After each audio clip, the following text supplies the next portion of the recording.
Joe and Ellie in their harrowing adventures across Canada. But this world phenomenon is also successful because of an incredible group of talented people, many of whom call Foothills home.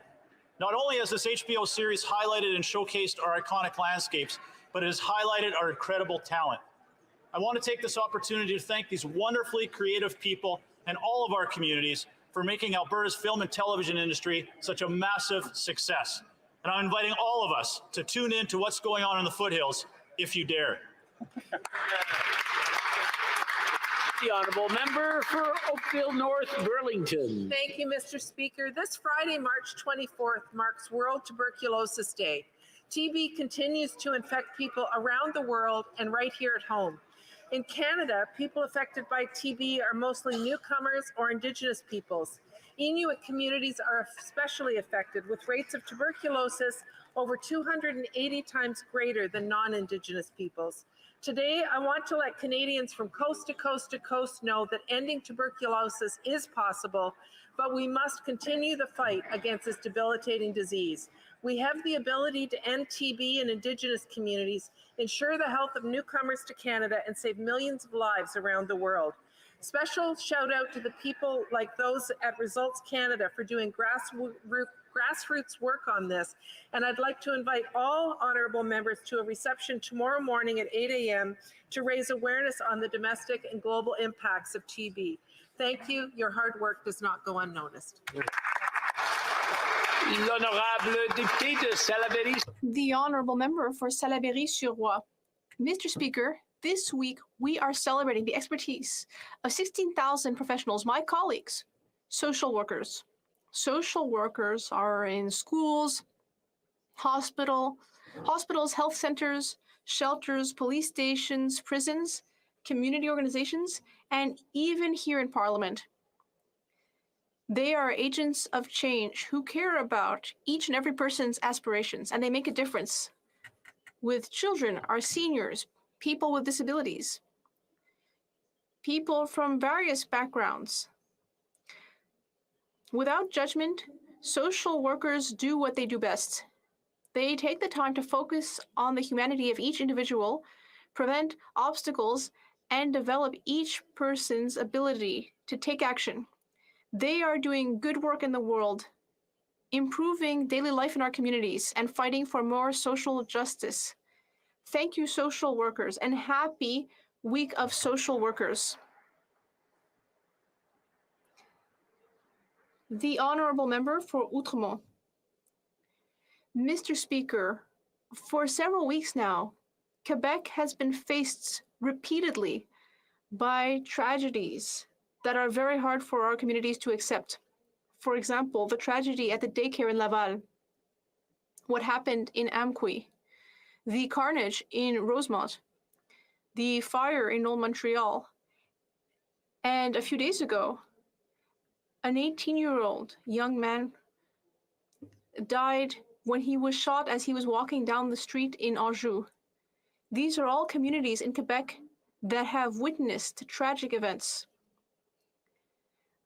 I am speaking on behalf of everyone in this House when I say to the families, friends, and loved ones of these victims that though we will never be able to reduce their suffering, we share it. And our hearts go out to them.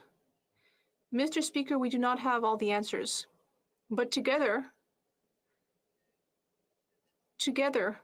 we will get through this difficult time and find solutions. Thank you.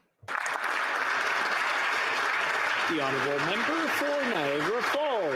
Mr. Speaker, after 8 years of this Liberal government, groceries, gas, and home heating are getting more and more expensive. And if that were not bad enough, on April 1st, taxes on gasoline are going up 14 cents a litre, while the escalator tax on wine, beer, and spirits is also set to rise by 6.3%. That's no cruel April Fool's joke. In Niagara and across the country, these taxes will punish wineries, craft breweries, and distilleries, and anyone who enjoys consuming these wonderful Canadian-made products. Speaker, there are serious consequences to this government spending the cupboards bare while leaving Canadians with the expensive bills to pay. What will happen to the much vaunted federal tourism growth strategy? And what of the wine sector support program? Our tourism operators, grape growers, and wineries deserve so much better from this government. Speaker, it's time for these tired liberals to step aside so a conservative government can lead and create the changes needed so that Canadians can finally get ahead. The honourable member for Mississauga, Erin Mills. Mr. Speaker, this evening, Muslims in my community of Mississauga, Erin Mills, and across Canada will mark the beginning of the holy month of Ramadan. Many of our friends, family, and neighbors will gather at their local mosques to pray and to hold iftars, to break their fast, and to emphasize Canadian and Muslim values of such as charity and compassion. This is also a time to reinforce the cultural bonds of our communities that make our Canadian mosaic so great. As we recently marked the first United Nations International Day to combat Islamophobia, let us reinforce our commitment to reject hate in all of its forms in Canada and across the world. I wish all Muslims observing the Ramadan a peaceful and blessed celebration with family, with friends, and as we really begin this important journey together. Ramadan Mubarak. The honourable member for Scarborough Centre. Mr. Speaker, every year, Muslims across the world fast during the month of Ramadan. As we fast from dawn to sunset for the next month, we take the time to reflect on ourselves, our actions, and our values. Ramadan is a time of patience, empathy, and compassion. It is a time when we grow closer to our faith, families, friends, and community. We open our hearts and strive to give back to our community through charity and volunteerism. We share these values as Muslims and Canadians who work every day to make our country a better place. It is a challenging time for many in Canada and around the world. In the spirit of Ramadan, I encourage everyone to reach out and connect with one another and to offer help and support to those in need. Thank you. Ramadan Mubarak, Ramadan Kareem. The honourable member for Sherwood Park, Fort Saskatchewan. Mr. Speaker, today marks the beginning of Ramadan. And tomorrow, Muslims in Canada and around the world will fast for 1 month from sunup to sundown. Now, fasting is a practice in many faith traditions, giving up food or other pleasures in order to draw our attention to higher things. Giving up all food and drink from sunup to sundown is a particularly intense fast, and I salute the temperance, fortitude, and commitment of all of those who are observing it. Muslim Canadians have contributed in so many ways to our common national life, and we honor their service and sacrifice. Il existe une forte communauté musulmane dans chaque province et territoire. There are strong Muslim communities in each part of Canada that should be respected by all levels of government. Contributions of Muslim Canadians to building our conservative movement. MPs, senators, provincial elected officials, candidates, staff, and volunteers who continue to build and strengthen the connections between their faith community and our party. We know that religious freedom is always fragile. It can be threatened by discriminatory state policy and by acts of violence. Virtually every country in the world, including Canada, has seen instances of violence targeting the Muslim community. But the Muslim community is resilient and is a strong, accepted, and critical part of our Canadian family. We stand with you today and always. Ramadan Kareem, Ramadan Mubarak. The honourable member for Surrey Centre. Mr. Speaker, I want to remember somebody special to me. Dalji Bings was a husband, a father, a strong pillar in the Surrey community. He helped anyone that came to his door, whether you're marginalized or in need of a job. He would help you with a meal, some work, and even get you a job. If you're a new immigrant, he would help you settle in. If you were a visitor, he'd lend you his home. He was a neighbor that chipped in on you, kept the neighborhood neat and tidy, and helped others when they needed help in the garden. Mr. Speaker, Daljeet was an ideal citizen, a great Surreyite, my uncle, and someone who will always remain in our hearts. The honourable member for Charleswood St. James, Assiniboia Headingley. Sorry. After 8 years of this Prime Minister, the dream of home ownership has died. That's right. The average rent for a two-bedroom apartment has doubled since 2015. The average monthly mortgage payment have more than doubled from $1,400 to over $3,200. Wow. Canadians are finding it impossible to save for a down payment or afford a mortgage, with all their hard-earned money going to skyrocketing rent and groceries thanks to this Prime Minister's inflationary spending and taxes. That's right. Young people are doing everything we ask them to do, going to school, getting a job, working hard, but they still can't afford to own a home.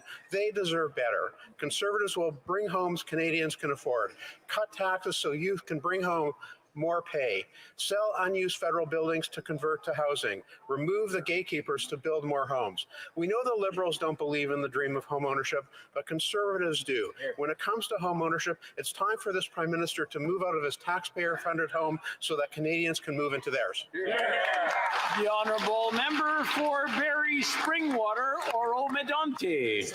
Mr. Speaker, after 8 years of this Prime Minister, Canadians are struggling to pay rent, feed their families, and heat their homes. Right. Everything is more expensive.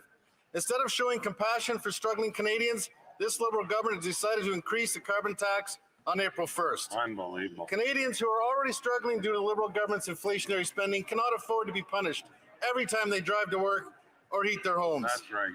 The carbon tax is not an environmental plan. It's a costly tax plan that is damaging to Canadian families and small businesses. Right.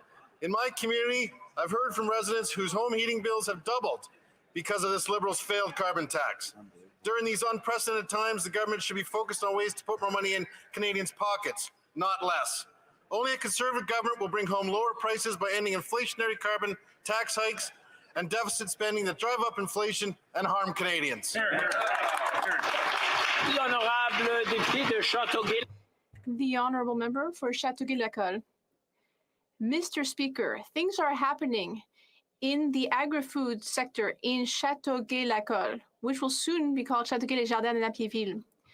So today I would like to talk about the success of two businesses that have shown a great deal of innovation. First of all, the Coyer family from GSPM Distribution in Napierville. They recently presented their vertical hydroponic system, which will enable produce to be grown all year. This green technology is unique and very promising for our food security. And then secondly, Signé Caméline from Saint-Édouard. This company is led by Chantal Van Winden, and it recently won the first prize at the Bocuse d'Or in the Syrah Innovation category. This is one of the most prestigious gastronomic awards in France. This is the first time for a Canadian product which stood out for its quality and uniqueness. Thank you. Congratulations to both. The honourable member for Winnipeg Centre. Mr. Speaker, Indigenous women, girls, and Two-Spirit people continue to go missing and be murdered at alarming rates. That is why I joined family survivors and advocates in calling for the creation of a nationwide Red Dress Alert program. A Red Dress Alert would notify the public when an Indigenous woman, girl, or Two-Spirit person goes missing. This would significantly increase the likelihood that someone who goes missing will be found. We know this because of how successful early alert programs like Amber Alerts have been. In Ontario, more than 90% of Amber Alerts lead to the safe recovery of children. We are in the midst of an ongoing genocide of missing and murdered Indigenous women, girls, and Two-Spirit people, as the Prime Minister has acknowledged. We have a right to live in safety, with security, and with dignity.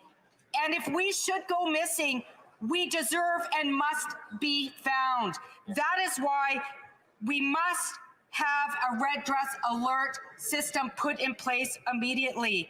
A Red Dress Alert will save lives, and it's time for this government to treat this crisis with the urgency it deserves and put in place a Red Dress Alert system now. Yes.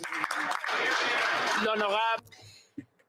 The honourable member for Abitibi-Témiscamingue. Mr. Speaker, the Montreal Alouettes have finally found a new owner, who is none other than Pierre Carl Pelado. He will be the first Francophone owner of the team since its original founder, Léo Don Durand, in 1946. This isn't just an investment. It's an operation of national pride. To quote this great supporter of independence, it's essentially a touchdown for the team, and I think many people will be converted. I think this will really benefit our local talent. Our teams are already getting many honors at the college and university levels. More and more players and coaches from Quebec are reaching the professional leagues. So, Pierre-Carl Pelado will be quite the quarterback for the Alouettes. And in fact, I think he would go play himself if it meant that we could finally get the Grey Cup back to Quebec. After the successes of the 70s and 2000s, we know that now our Alouette will be able to take off and fly again. Long live the Alouette. L'honorable député. The honorable member for Louis Saint-Laurent. Mr. Speaker, for 7 years, the community of Wendake, which I have the honor of representing here, has been working on an excellent project that will be great for all First Nations in Quebec. They're developing national defense lands in Sainte-Foy.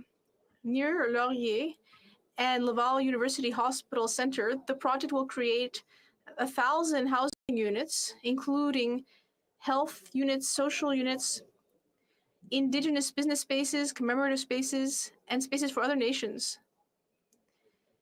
This project has received support from Quebec City as well as veterans and the University of Laval. In fact, everyone in Quebec agrees and wants to see this project become a reality. We just need the green light from the federal government. So let's be proud of this and go forward with the project, which will promote reconciliation and which will enable First Nations to acquire more economic independence. Thank you. The honorable member for Gatineau. Mr. Speaker, with Alpha Pop Week coming up from April 3rd to April 7th, I would like to congratulate the Quebec organization Le Vent dans les Lettres, which works to support literacy. Because still today, many people in the Outaouais region may be more vulnerable due to illiteracy. So the amazing team at Vent dans les Lettres offers not only academic training, but also popular workshops on various things having to do with citizenship. And I had the pleasure of meeting with participants recently. I'd like to congratulate them on their perseverance and resilience. Alpha Pop Week raises awareness on the importance of tailoring our communications so they are more accessible and inclusive. Happy Popular Literacy Week. Thank you.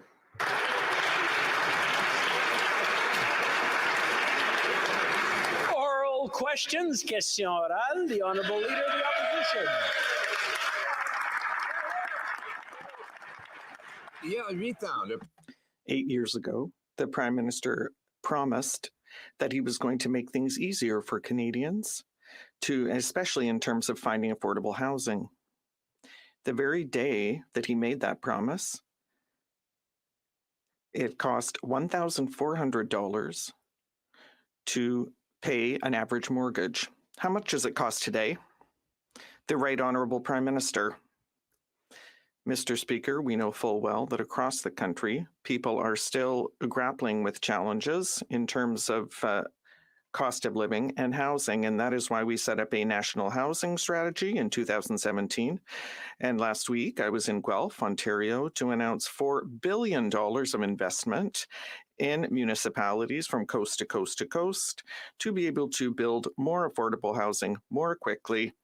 And we know that it takes investment to deliver the goods for Canadians, and that's what we're doing. The Honourable Leader of the Opposition.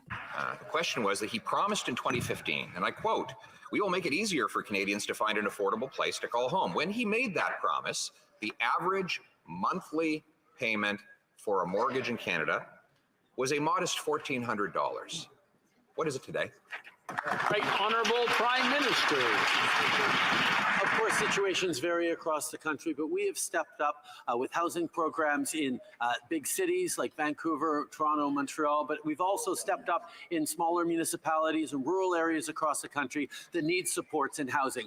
Unlike the previous Conservative government that didn't feel the federal government had any role to play in housing, we stepped up in tangible, concrete ways to deliver more housing, to deliver rapid housing, to deliver programs that fought homelessness, that programs that increase the rental stocks. We will continue to be investing to support people alongside our partners in the provinces and municipalities. Leader of the Opposition. He wants to compare with the Conservative record. I gave him a chance. I told him when the Conservatives left office, the average monthly payment on a new house was $1,400. I asked him to tell us what it is today. Either he doesn't know or he's too afraid to admit, but it's gone up to over $3,100. That's over a 100% increase. When the Prime Minister took office, a two-bedroom apartment in Canada's 10 biggest cities, on average, was $1,100. How much is it today?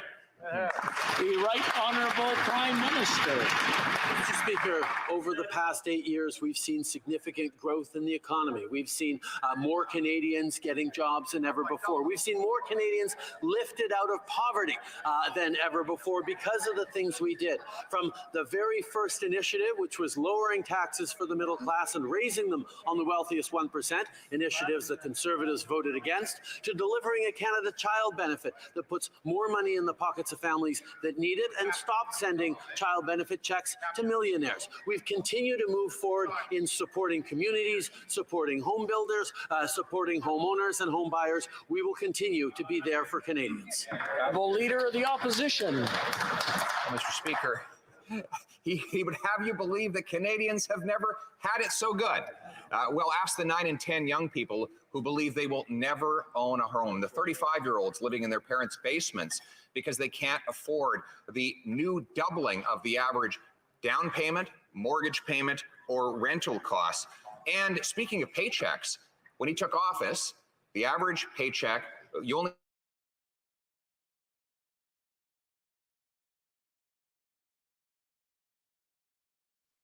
every objective measurement, things are more expensive and Canadians are taking home less. How did he spend so much to achieve so little? The Right Honourable Prime Minister.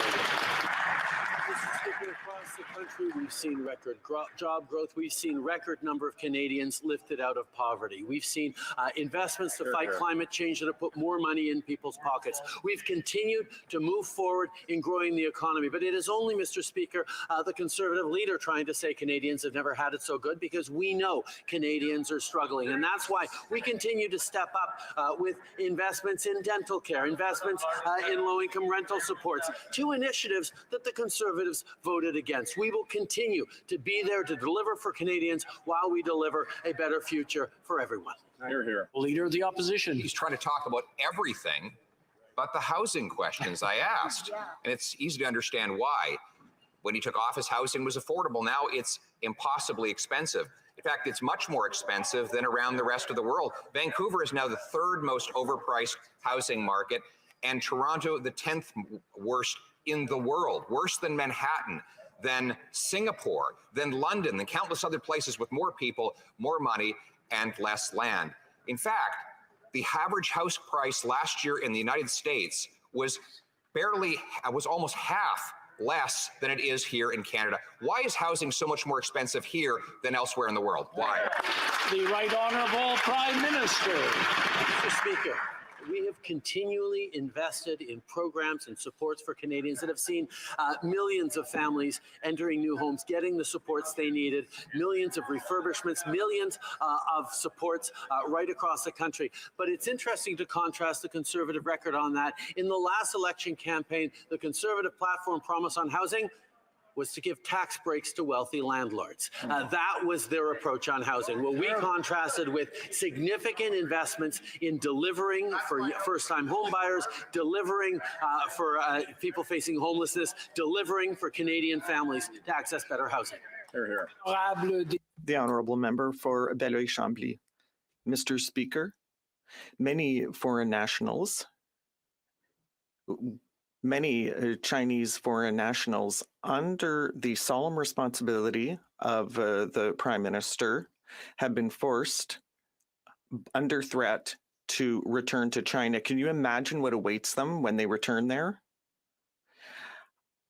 Our main ally is coming to Ottawa tomorrow.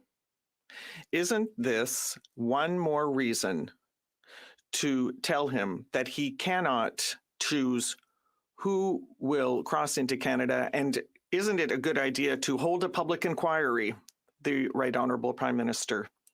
Mr. Speaker, from the very outset, I have said that it is not up to me to launch a public inquiry because it was perhaps not the right thing to do. And that is why we turn to an expert, to someone who is unimpeachable, to establish the best way of moving forward. And that is why we chose the former Governor General to decide whether there will be a public inquiry. And he will also ensure that the different communities that we have do the right thing to make sure Canadians trust the results. The Honourable Member. Mr. Speaker, yes, allow me to distinguish between the Chinese Communist regime and Chinese people and the extraordinary and ancient Chinese cultural. Foreign interference, illegal funding, industrial espionage, and the forced repatriation of Chinese Canadians. Look at all that. That is enough. Are we now at the point where we're going to say that a cronyism type of appointment is not going to get the job done? The Right Honourable Prime Minister.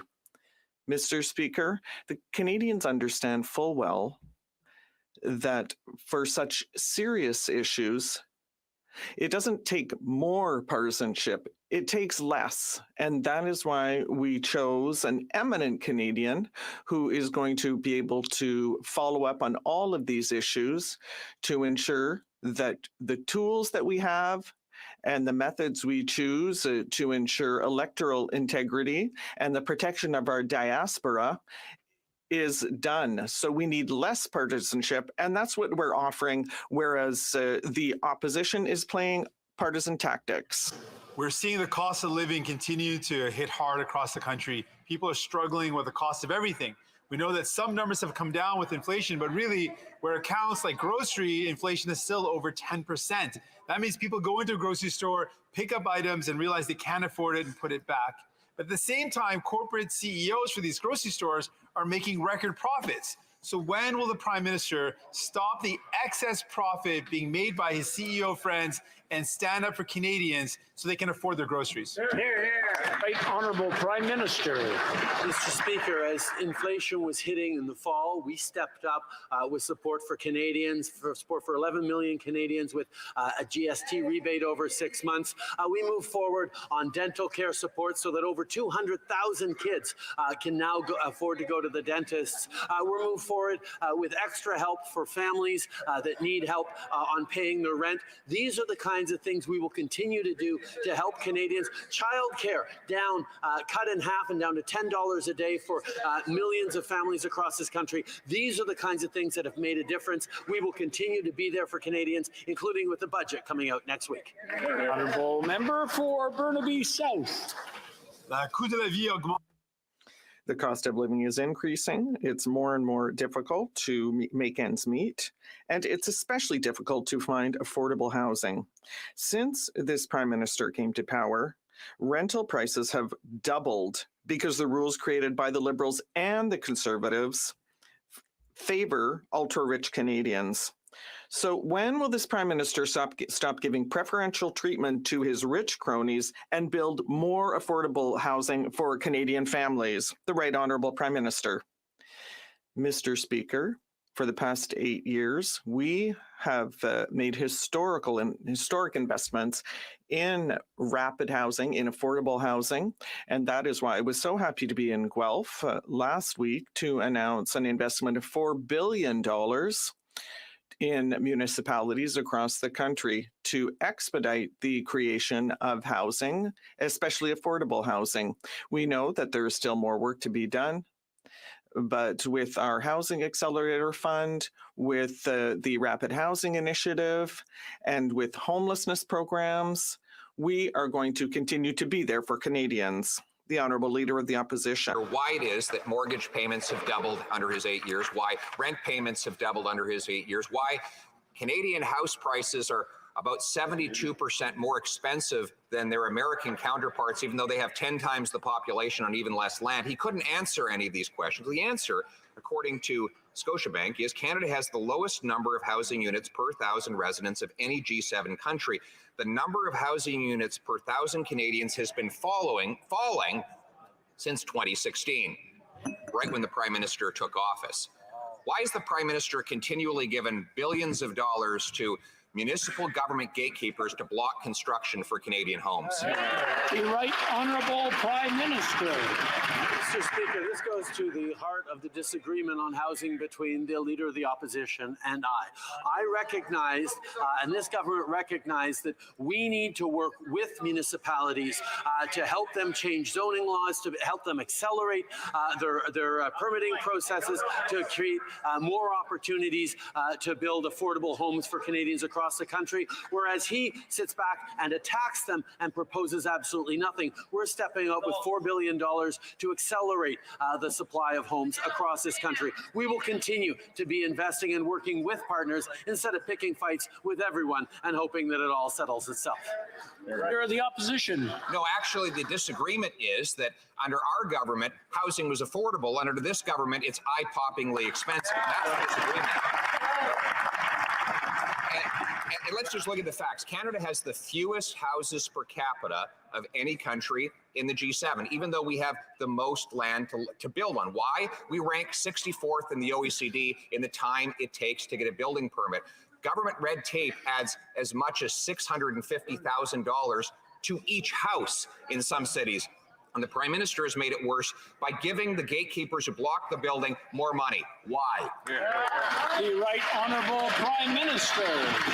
Speaker, this goes to the heart of the announcement we made last week on the Housing Accelerator Fund, which does work directly with municipalities to accelerate the delivery and the construction of affordable housing.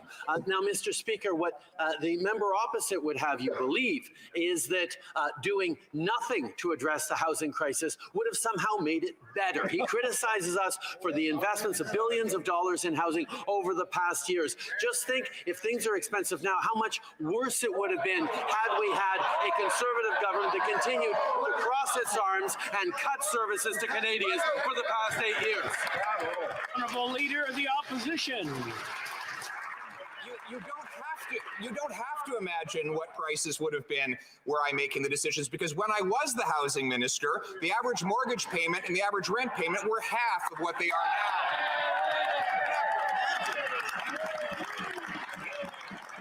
You don't have to imagine, it's called history. Now, his solution is to continue to send billions of dollars. He spent $89 billion on housing affordability to double mortgage payments, double rental costs, double the needed down payment. How did he spend so much to achieve so little? The Right Honourable Prime Minister. Next thing, the member opposite's going to complain that the housing prices are higher today than they were in my father's time as Prime Minister. Mr. Speaker, we are going to continue to invest in Canadians and recognize that while we grow the economy, I'm going to have to interrupt the Right Honourable Prime Minister. I'm having a hard time hearing the answer, and I'm sure other people are. The Right Honourable Prime Minister, you've got about 20 seconds left. Please continue. Mr. Speaker, every step of the way we've contributed to a growing economy, to lifting Canadians out of poverty, to putting more money in the pockets of the middle class and people working hard to join it. And that's why we're continuing to invest in building houses, in working with municipalities, in working with the provinces on fighting homelessness, creating affordable homes, and creating more opportunities for all Canadians.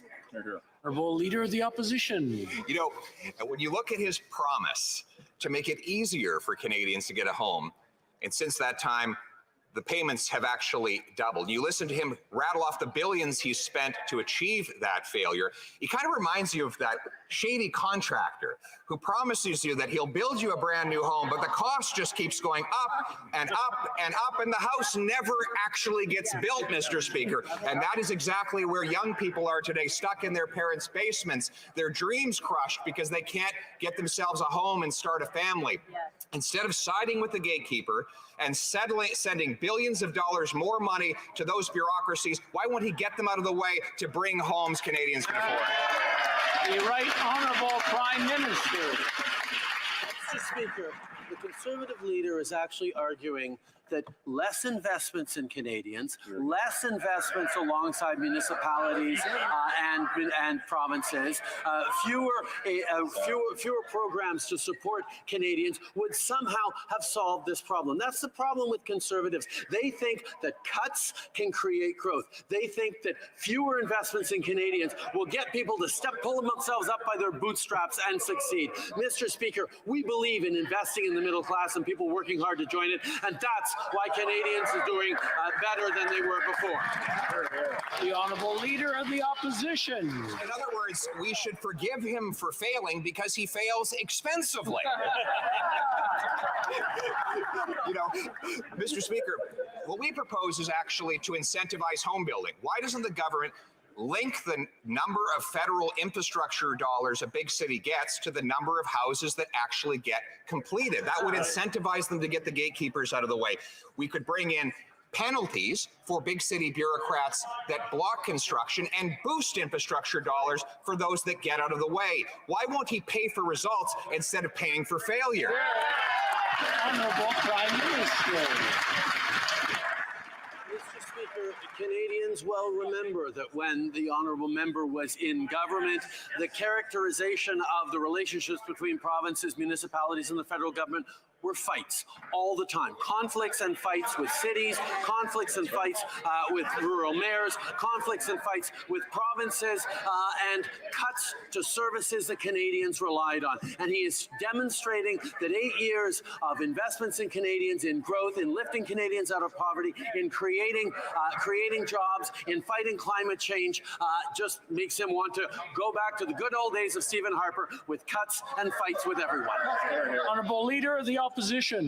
Mr. Speaker, he says that Canadians shouldn't worry about the fact that our young people are living in homeless shelters while they go to school, or that they're condemned to tent cities or their parents' basements, because all the politicians are getting along. And that's what's important. As long as we go along to get along and have wonderful meetings and conversations, he believes we shouldn't worry about the poverty that the gatekeeping policies are causing.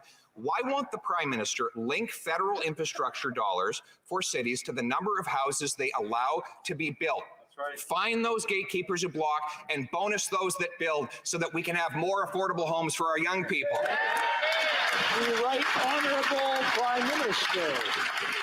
The member opposite wants to talk about poverty. Let's talk about poverty. The very first thing he did after we became government was vote against a tax hike on the wealthiest so we could lower them for the middle class. He then voted against a Canada Child Benefit that has lifted hundreds of thousands of kids out of poverty. We created millions of jobs while lifting millions of Canadians out of poverty, Mr. Speaker. Our focus on growing the middle class and supporting people working hard to join it has delivered and is continuing to deliver even as we stand with people going through difficult times right now. You cannot grow this economy through cuts, no matter much he shouts that he... I'm sorry?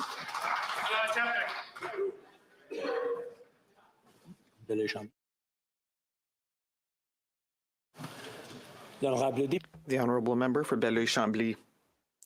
Mr. Speaker, the Prime Minister says that people should not be partisan. So why do we get the impression, everyone in this House, that he is prepared to do anything and the contrary to not hold a public inquiry, one that is independent and transparent, and that is urgent, and that should not be led by a family friend, the Right Honourable Prime Minister?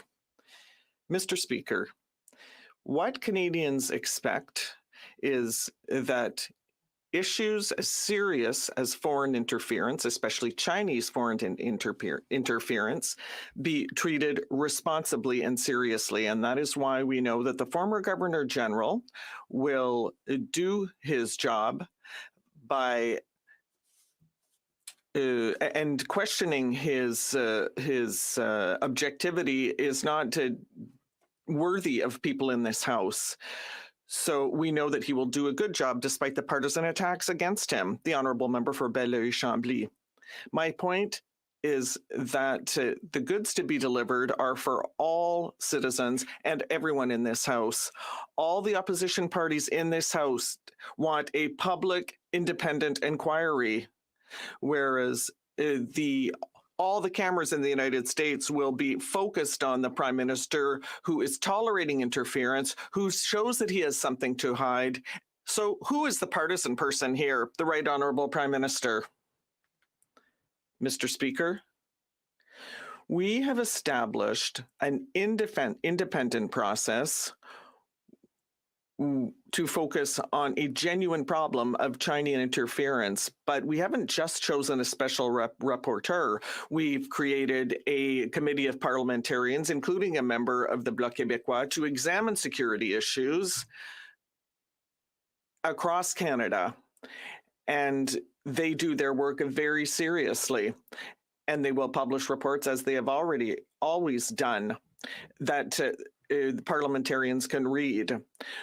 We do our work independently in a nonpartisan fashion, and unlike the opposition parties. Well, the Prime Minister has failed to make housing affordable even after 89 billion precious tax dollars have been spent on that failure. I've suggested to him we should link the number of dollars a big city gets to the number of houses they allow to be built to incentivize more building. He doesn't like that idea. Well, he doesn't like results, but here's another idea. We build transit stations with federal money. In the most successful transit and housing jurisdictions on earth, there are apartments next to those stations. Will the Prime Minister require every federally funded transit station have high-density apartments so that our seniors and young people can live right next to the bus or train? Honourable Prime Minister. Mr. Speaker, first I want to congratulate the Leader of the Opposition for actually talking about concrete ideas. For a long time, his only recommendation to help Canadians was invest in Bitcoin. That'll help you avoid inflation. But now he's talking about credible opportunities to help Canadians. What's nice, though, Mr. Speaker, is the idea of density around transit hubs is something that we're already moving forward on and have invested in over the past few years. We know how important is that. But I will remind the member opposite that in order to invest in density around transit hubs, one has to invest in public transit, which his government never did, which we have continued to do to record levels. Of the opposition. The difference is, like housing, we actually got it built. And what I'm proposing is not to dream about housing around transit, but to actually require every single federally funded transit station be pre-approved for high-density housing so our young people and our seniors can live right next to the bus and train. He doesn't like that idea. Well, how about this one? He's got 37,000 many of them largely empty buildings, big, ugly buildings. Why doesn't he sell off 15% of them so we can convert those into affordable housing for our young people? The Right Honourable Prime Minister. Speaker, part of a question period, an answer period, needs to be taking yes for an answer. And I said yes. Not only do we like the idea of density around public transit spaces, we've been doing it for years. We've been putting it in our agreements with municipalities as we invest historic amounts in public transit. Now, the government, the former Conservative government, refused to invest in any infrastructure larger than a doorknob or an economic action plan sign. We're continuing to invest in significant public transit, including with a permanent public transit fund, something that the Conservatives have again campaigned against. We will continue to be there to invest in Canadians. The Honourable Leader of the Opposition.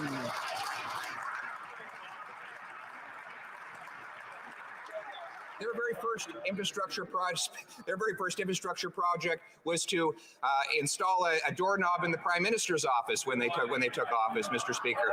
Mr. Speaker, speaking of housing,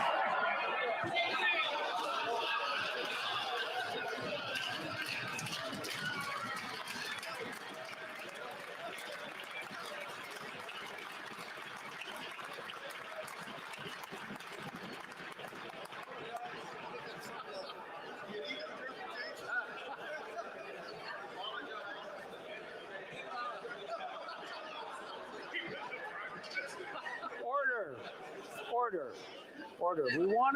We want to hear the questions as much as we want to hear the answers. So I'm going to ask everyone just to take a deep breath and calm down. The Honourable Leader of the Opposition, you got 21 seconds left. I'm sorry, Mr. Speaker. Sometimes I even crack myself up here. Mr. Speaker, he is presiding over a 37,000 building empire. These big, ugly, and largely empty buildings. Why doesn't he sell off 15% of 6,000 buildings so that we can convert those buildings into affordable housing for our young people so that they can actually have a roof over their head and a place to call home? The Right Honourable Prime Minister. Speaker, once again, this is an idea that we're already moving forward with, looking at federal properties and how we can convert them either through the rapid housing process or by working with municipalities to deliver more affordable housing. But I'm very pleased to see the member opposite moving off his recommendations on buying Bitcoin as a way of avoiding inflation and actually putting forward concrete ideas. It's great to have a real debate over ideas. I wish he'd paid attention to the ideas we have so he can maybe propose different ones or perhaps better ones. The Honourable Leader of the Opposition. Mr. Speaker, the only ideas he's put forward on housing is to double the rent, double the mortgage costs, double down payments, and this is on the backs of hardworking Canadians who are paying more tax than ever. On April 1st, he wants to raise the cost of housing even more by increasing the cost of home heating, a monthly expense that goes with owning a home. This at a time when seniors are already making the heartbreaking decision between eating and heating. He wants to triple the carbon tax. Will he cancel his plan to raise taxes on our seniors, on our workers, on our farmers, and get his hands out of their pockets? The Right Honourable Prime Minister. Mr. Speaker, as of April, the places across the country that have the carbon backstop in place will receive more money. We are delivering more money than the price on pollution costs to average families across this country because we know that people both want to see us fighting climate change and preparing for the economy and challenges of the future while making things more affordable to Canadians. That's why our climate action incentive puts more money back in the pockets of people in his riding, people right across the country in backstop areas. We will continue to fight climate change and support affordability for Canadians. Hear, hear. Well, member for Burnaby South. Thank you, Mr. Speaker. President Biden's Inflation Reduction Act proposes a plan to create good jobs and protect the environment. Sadly, the Prime Minister hasn't shown the same leadership here in Canada. We need a plan that creates good jobs, good union jobs, and also protects the environment. Sadly, if that plan is not here, we're going to lose jobs in Canada, and that's a serious threat.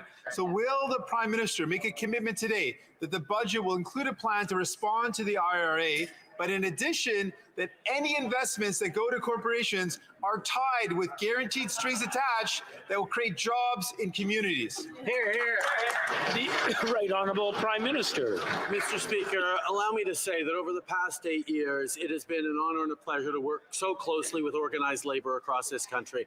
We've been able to build opportunities for middle-class Canadians right across the country by standing up for unions, by ensuring that, first of all, we reversed the anti-union legislation that the Conservatives had put forward under Stephen Harper, but more than that, that we build for a stronger future in partnership. We've invested in union training, in better opportunities for apprenticeships. We've partnered with unions on infrastructure builds. We will continue to draw in investments around the world, whether it's Volkswagen or Michelin or DeFasco or any number of investments across the country. The Honourable Member for Burnaby South. Mr. Speaker, the Liberal government has given $560 million to a company owned by Loblaws to deliver services for veterans. Now, what's happened is that the services aren't adequate. They're not meeting the needs of veterans. It's clear that the contract isn't doing what's necessary to provide veterans with the dignity and respect they need. So will the government admit that this contract is botched, it's failing people, it's failing veterans, and just cancel it? Right Honorable Prime Minister. Mr. Speaker, we're not going to do what the NDP suggests, which is what the Conservatives did many years ago and cut services to veterans. We saw what happened when the Conservative government shuttered 9 veteran services offices so that they could nickel and dime those who had served this country. As the NDP proposes that we cut services to veterans, we're not going to do that. We're going to continue to be there to invest in supports for our veterans, as we have since the very beginning, with over $10 billion in fresh investments to support veterans. There's lots more to do, but we owe a duty of care to our veterans, and that's why we will continue to step up despite the requests of the opposition to cut services for veterans. Honorable member for London West. Mr. Speaker, after a decade of neglect under the Harper government, the Canadian auto sector is finally re-emerging as a global leader. And when asked about the opposition leader's criticism of the Volkswagen investment our government has attracted to Canada, the Ontario Premier shrugged them off and characterized them as a political comments. Even the Conservative Premier of Ontario, Mr. Speaker, knows that this is a good outcome and that the federal Liberals are bringing home jobs to Ontario. Can the Prime Minister please elaborate what this means for Canadians and Canadian workers across the country? Right Honorable Prime Minister. Mr. Speaker, we join the member for London West and all Canadians in celebrating the fact that Volkswagen chose St. Thomas, Ontario for their first ever battery factory in North America. This historic investment is a major vote of confidence in Canadian workers and in Canadians' battery ecosystem, and shows that our country is a green supplier of choice. That's why it was so puzzling to see the opposition leader criticize this announcement, even as members of his own caucus celebrated our landmark step forward for Canadian jobs and Canadian families. Honorable Leader of the Opposition. Well, the Prime Minister's carbon tax costs families more than they get back in rebates every single province it applies in, according to his own parliamentary budget officer. Now we learn from the Federation of Independent Business that, quote, despite collecting billions in carbon tax revenues, the federal government has returned less than 1% of the promised proceeds to small businesses. This job-killing tax is driving up the costs on small local businesses that support communities right across the country. Will the Prime Minister tell us how much would an average corner store owned by a ma and pa get back in rebates for all the carbon tax they're going to pay on their heat? The Right Honorable Prime Minister. Mr. Speaker, it's increasingly clear that the Conservatives are struggling to continue with their anti-climate change arguments. The fact that they do not think that fighting climate change is a way of growing the economy. We're seeing investments come in from around the world. We're seeing Canadians understand that innovation and clean solutions are part and parcel of not just a stronger future for our economy in general, but for their jobs, their careers, and their kids' careers. We're going to continue to show leadership around the world in drawing in green investments while we support small businesses with some of the lowest small business taxes in the world. These are things that we will continue to... Leader of the Opposition. From corner stores to car mechanics, they have to pay this carbon tax. I asked the Prime Minister how much they get back. He wouldn't answer because, of course, the answer is zero. It's a gigantic tax grab. It's also a tax on food. When you tax the farmers that make the food and the truckers that transport it, you tax the people who eat it at the end of the supply chain. The Carleton Mushroom Farms, just a half an hour south of here, employs 100 people. Their carbon tax bill for the month of July was $9,000. What do you expect them to do? Put that on customers' food bills? The Right Honorable Prime Minister. I guess the Leader of the Opposition truly thinks that the third time's the charm. Twice already, they have tried to campaign against putting a price on pollution. They've campaigned against having a plan to fight climate change and grow the economy, and they failed the first 2 times. Maybe this time they'll get it right, and Canadians will realize that climate change is a scam, according to to the Conservative members. The fact is, Canadians know that fighting climate change and growing the economy while supporting families and investing in small businesses is the only path forward. And the fact that they're continuing to stand against that is really a shame, Mr. Speaker. The Honorable Leader of the Opposition. It's not a climate plan. It is a tax plan. He has not met a single emissions target since he became prime minister. All he's managed to do is suck more money out of the pockets of Canadians. It's enough to make a man drink, but he's taxing that too. I have in my hands a letter from the Canadian breweries workers. These are union workers who say Canada is experiencing the highest cost of living increases in a generation. This is squeezing family budgets and making workers in the brewery sector nervous about their jobs. They're calling on the Prime Minister to cancel his planned tax increase on beer and spirits. Will you listen to these union workers and cancel the tax hike? The Right Honourable Prime Minister. We always recognize the important contributions that Canadian wine, beer, and spirits producers make to the Canadian economy. It's why we cut taxes for small businesses and eliminated the excise duty on low alcohol beer. We will continue to be there for small businesses right across the country, even as we promote extraordinary Canadian products like Canadian wine, beer, and spirits. The Leader of the Opposition. Monsieur le Président, il augmente les taxes sur... He's raising taxes on gas, on heating, on electricity, on food, on family income, and everything else. And now is increasing taxes on beer and spirits. Unionized workers who produce these products in Canada say that this will hurt their jobs, their salaries, and cost of living for all Canadians. When will he finally listen to unionized workers and say that he will cancel this tax increase for Canadians? The Right Honourable Prime Minister.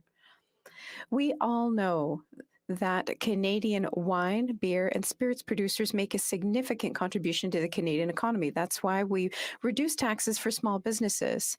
We removed excise tax on low alcohol beer. We're always defending our small businesses, and we will always promote the great quality of our wine, spirits, and beer production in Canada. The Honourable Member for Drummond. Mr. Speaker, we have to talk about Amira El-Gabari again. She did her first tour against Islamophobia, and in Ontario, she attacked Bill 21 on secularism. In her opinion, her job is to fight laws like this one. That's how she used her first official outing. So I'm asking the Prime Minister to clarify, is her mandate about building bridges between communities or touring Canada to fight Quebec's laws? The Right Honourable Prime Minister. Mr. Speaker, on this side of the House, we will always defend the rights of minorities. We know, I know as a Quebecer, how important it is to defend our French language, to defend our culture in a minority situation, to defend official languages, and yes, to defend freedom of religion in this country. That's why we will always be there to defend individual rights. And that's why we criticize preventive use of the notwithstanding clause, which suspends fundamental rights before even being able to go before the courts to defend those rights. The Honourable Member for Drummond. That's exactly what the National Assembly was concerned about when it unanimously denounced Ms. El-Gawabi's appointment. She's clearly not using her position to build bridges and improve understanding between different realities, Muslim and non-Muslim, or to combat racism. She's using her position to rally Canada against Quebec's Bill 21 and feed the prejudice that secularism in the state is discriminatory. Is that a blunder on her part, or is that exactly what the Prime Minister intended when he created this position? The Right Honourable Prime Minister. Mr. Speaker, I'm always surprised to the extent that the Bloc Québécois seems ready to choose minorities they want to defend. The truth is that defending minority voices, defending official languages, defending culture, defending freedom of thought is important to a free society. I hope that they won't continue to attack the idea of defending minority rights throughout the country. The Honourable Leader of the Opposition. It took the Harper government only 3 months to get the Americans to back down and payback and stop collecting illegal tariffs on soft wood. When this prime minister took office, the Americans smelled weakness and they slapped those tariffs right back on. And you know what? He backed down. The Harper government got an exemption to Buy America laws. And within months of this prime minister taking office, the Americans slapped it right back on again, and he backed down again. He's now even saying he can't protect our borders against illegal border crossing without the permission of the United States president. Will he announce resolutions to these problems tomorrow, or will he just back down again? The Right Honourable Prime Minister. When Canadians face one of the most significant threats to our jobs, to our growth, to our prosperity, in the threat of cancellation of NAFTA, the recommendation from Mr. Harper, the recommendation from the Conservatives, oh, you need to capitulate. But that's not what Canadians did. That's not what this government did. We stood strongly. We got them to lift tariffs on steel and aluminum. We renegotiated NAFTA in our favor. We continue to stand up for Canadians, Canadian workers right across the country. We will take no lessons in capitulation to the Americans from the Conservatives, Mr. Speaker. Right. Honourable Leader of the Opposition. On a prévu que le Premier ministre allait capituler. We expected the Prime Minister to capitulate, and that's what he did. He signed an agreement allowing Americans to continue with illegal tariffs on our softwood lumber, which hurts our forestry workers. He capitulated again with Buy America. And Mexico has an exemption, whereas Canada doesn't. And he said we need permission from the Americans to protect our border, something we never needed before. Will he finally get up and stand up for Canada? The Right Honourable Prime Minister. We all remember that when Canadians were facing the biggest threat to our economy, which was the idea that President Trump was going to cancel NAFTA. We held on, we pushed back against the Americans in spite of the fact that Mr. Harper and the Conservatives were encouraging us to give in, to not bother Mr. Trump and accept what he was offering. We stood up for Canadian workers, and we saw tariffs on steel and aluminum removed, and we were able to negotiate in our favor. Monsieur le Président, c'est lui qui accepte. But Mr. Speaker, he's the one who accepted all Mr. Trump's demands.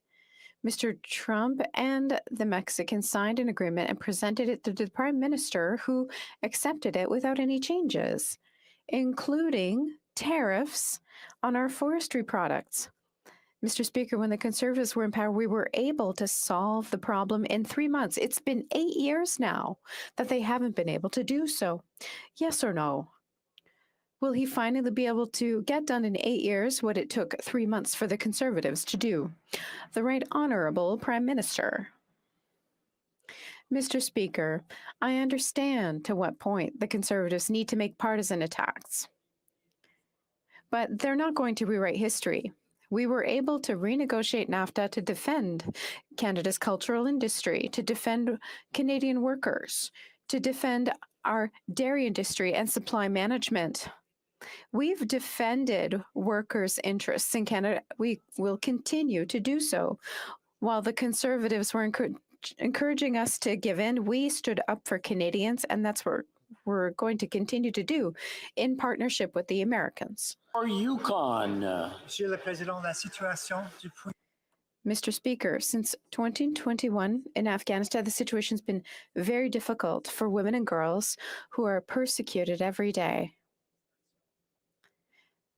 The United Nations confirmed that the number of Afghans who need help is unprecedented. Can the Prime Minister tell us about Canada's efforts to support the Afghan people? The Right Honourable Prime Minister. I'd like to thank the member for Yukon for his excellent question and his hard work. We've tabled Bill C-41 to allow humanitarian organizations to offer vital aid to the Afghan people while maintaining our strong anti-terrorist legislation. This effort is added to the $156 million that we've invested in international organizations since August 2021. I hope that my colleagues on the other side will support the quick passage of Bill C-41 which means in supporting quick aid to the people of Afghanistan, the Honorable Leader of the Opposition. The former Conservative government obtained an exemption from Buy American policies during the Obama years. The Americans reapplied them once this Prime Minister came to power. In the agreement he signed, he allowed Buy America to become bigger and to affect the federal government's projects, not just smaller state projects. The Mexicans obtained an exemption. Prime Minister Harper was able to obtain it. The Mexicans were able to obtain it. Will this Prime Minister get an exemption from Buy America tomorrow? The Right Honorable Prime Minister. Mr. Speaker, we saw to what point the Americans wanted to create an electric car industry by excluding Canada. However, the work that we did with our partners in the United States allowed us to highlight how integrated we are on both sides of the border. For instance, when it comes to building cars, we were able to get an exemption in that industry. So we're going to continue to work hand in hand with our American partners, which will lead to good jobs for Canadians, economic growth, and productive competition with the rest of the world. The Honourable Leader of the Opposition. How badly he's capitulated on Buy America. Get this straight. Harper got an exemption to Buy America in the Obama era to protect our construction workers and their paychecks. This Prime Minister allowed Trump to slap Buy America on, and then he signed a deal that would allow the expansion of Buy America from just being at the state level to the federal level. And now the Mexicans have an exemption from Buy America and we don't. This is a catastrophic failure for our construction workers as a result of this Prime Minister's weakness. Will he get a deal to end Buy America for Canadians tomorrow? The Right Honourable Prime Minister. The issue of protecting Canadian jobs and ensuring growth for the future is a deeply serious issue that must be taken seriously, which is why you really shouldn't be just making stuff up as the Leader of the Opposition is. The fact of the matter is we will continue to stand up for Canadian jobs, work closely with the Americans on making sure we're competitive with the world. This is the approach that we've always taken with our partners to the South. We will continue to take this seriously instead of looking for, venal partisan advantage. The Honourable Leader of the Opposition. Mr. Speaker, it is a fact that Buy America remains in place today on Canada and that it has been expanded under this Prime Minister to include the federal government, something that was specifically exempted from the earlier NAFTA. But Trump demanded it, and this Prime Minister was in the habit of backing down to everything Trump demanded. Now, we thought that when Trump was gone, that he was going to have an easier time, but now Biden is pushing him around. Mr. Speaker, putting partisanship aside, I think we as Conservatives can all agree we don't like any Prime Minister, including a Liberal Prime Minister, to be pushed around like this by an American president. Will he end it tomorrow? The Right Honourable Prime Minister. Mr. Speaker, we have consistently stood up for Canadians, whether it was Canadian auto workers, Canadian steel workers, whether it was making sure we renegotiated NAFTA in strong ways, or whether we stood up for inclusion of Canadian electric vehicles production in the new IRA. We will continue to work constructively with our partners to the South. We will continue to defend Canadian interests. We will continue to grow our economies together at a time where the world needs a North America to be working together as allies to project our success and our values to the world. That's what we will do while he plays partisan games. Member for Northwest Territories. Mr. Speaker, my constituents in the Northwest Territories are very troubled by the recent news that millions of liters of oil sands tailings in northern Alberta were leaked without notifying communities at risk for 9 months. It's unacceptable that neither Imperial Oil nor the Alberta regulator bothered to let Northerners know about this potential threat to our water quality. Can the Prime Minister share what the Government of Canada is doing to address the concerns of my constituents on this matter? Honorable Prime Minister. Mr. Speaker, as always, I thank the member for the Northwest Territories for his question, his advocacy on behalf of his constituents in a very, very serious situation. We are deeply concerned about the health and well-being of the affected communities. Ministers have been in regular contact with the impacted communities, quickly providing supplies and conducting water testing. We need to understand why the company and the regulator were so slow to notify. We expect to see a clear remediation plan from the company so communities can get the answers they deserve and that this never happens again. The honourable member for Burnaby South. The Indian government has suspended cell phone service, internet service, and social media accounts, on top of blocking journalists from covering what's happening while heavy military presence rolls into Punjab. Why has the Prime Minister remained silent on this? And will he accept and commit to the NDP demands to boycott the G20 events in Chandigarh and Kashmir, to ban BJP officials from entering Canada who've uttered death threats against Canadians, and do everything possible to ensure the safety of Canadians abroad? The Right Honourable Prime Minister. Mr. Speaker, obviously Canada is monitoring the situation in Punjab closely. We're looking forward to a swift return to a more stable situation. The honourable member for Saanich Gulf Islands. Thank you, Mr. Speaker. The IPCC report of this week is sobering reading. It requires of all of us that we're prepared to do more, be braver, be bolder, because nothing less than our children's future is at stake. It's a ticking time bomb, as it's been described, and the report finds that deep emissions reductions are required in the near term before 2025 at the latest. For Canada, that means ban fracking. It means reverse Bay du Nord and cancel the $30 billion boondoggle Trans Mountain Pipeline now! The Right Honourable Prime Minister. Speaker, since 2015, we've taken concrete actions to address climate change. Our government has committed over $120 billion and introduced over 100 measures, including a price on pollution, to support environmental action and climate mitigation. And as the Minister of Environment said this week, we will be looking very closely at this report. I'm afraid that's all the time we have for questions today. C'est tout le temps que nous avons. Comme il est 15h05. It being 3:15 p.m., pursuant to order made on Thursday, June 23rd, 2022, the House will now proceed to the taking of the deferred recorded division on the motion at second reading stage of Bill